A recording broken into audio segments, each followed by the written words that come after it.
அந்த ஒற்றை கூற்றை கேட்டுக்கொண்டு தலைமையகம் சென்ற முதலில் அந்த சிந்தனை பொறியை கொடுத்தது திருநெல்வேலி மாவட்டம் என்பதிலே நமக்கு எல்லாம் பெருமை அல்லவா?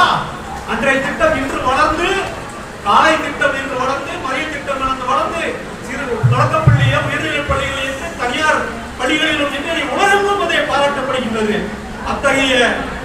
அத்தகைய காலை உணவு திட்டத்திற்கு வித்திட்டவர் கர்ம வீரர் காமராஜர் அவர்கள். அந்த கல்வி கண் கிடந்த காமராஜர் அவர்களின் அறக்கட்டளையின் பெயரே ஒரு காணொலி விரிவாக்கம் கல்வி இயக்கம் நடத்தி அதிலே திறம்பட பயிற்சி சென்று திறம்பட பள்ளிக்கூடத்திலே பணியாற்றி பல விஞ்ஞானிகளையும் IAS அதிகாரிகளை உருவாக்கிய உங்களை போன்ற ஆசிரியர்களை தேர்வு செய்து பாராட்டு விழாவிலே பேசுவதற்கு வாய்ப்பு கிடைத்ததை பெரும் பாக்கியமாக கருதுகின்றேன். அம்மா அவர்கள் முதலில் சொல்லிக் கொடுத்தது, தமிழ் சொல்லிக் கொடுத்தது, ஓதாமல் ஒரு நாளும் இருக்க வேண்டாம், எழுத்தறிவித்தவன் இறைவன் என்று சொல்கிறார். ஆம், எப்பொழுதுமே நீங்கள் தானே ஆசிரியர்கள் தானே. இன்று ஆசிரியர் அவர்கள் சரியாக மதிப்பிடுகிறார்களா மதிக்கப்படவில்லையா என்பது கூற்று அல்ல. அவர்கள் என்றென்றும் இறைவன் தான்.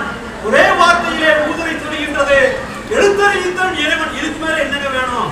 இன்னைக்கு எல்லாரும் சொல்லுவாங்க ஆசிரியர்கள் ரொம்ப கஷ்டமான வேலை, ஆசிரியரை மதிக்கிறது இல்ல. 1000 யூனிட் போட்டுங்க. இதே திருநெல்வேலி மாவட்டத்தில் 2006 அகில இந்திய அளவுல ஒரு மாணவர், திருநெல்வேலியிலே பயின்ற மாணவர் IAS பயிற்சி தேர்வில் முதல் மாணவனாக வெற்றி பெற்றார். அத்தகைய பெருமை யாருக்கு சேரும்? உங்களை போன்ற ஆசிரியர்களுக்கு தானே சேரும். அதுக்கு திருநெல்வேலி மண்ணுக்கும் பெருமை அல்லவா என்பதை கூறிக்கொள்கிறேன், பெருமைப்படுகிறேன். Teaching profession is the noblest profession என்று, noblest profession but it is poorest trade என்று சொல்வார்கள்.